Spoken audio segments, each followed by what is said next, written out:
When the printer is off, unscrew the cover plate on the back of the printer with a 2mm socket head branch. You can now see a pipe. Pull it out and remove the cap as shown in the video.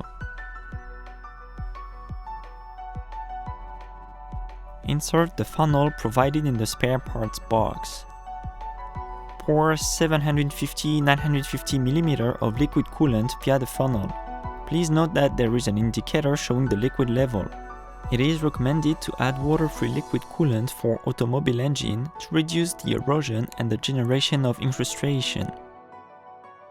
After the fill-up is complete, put the cap in its original position and put the pipe back inside the machine. You can now put the cover plate back. Please note that this liquid cooling machine is equipped with a liquid level sensor. The liquid level sensor will be triggered when the liquid level is lower than 600mm, which will be displayed on the printer screen.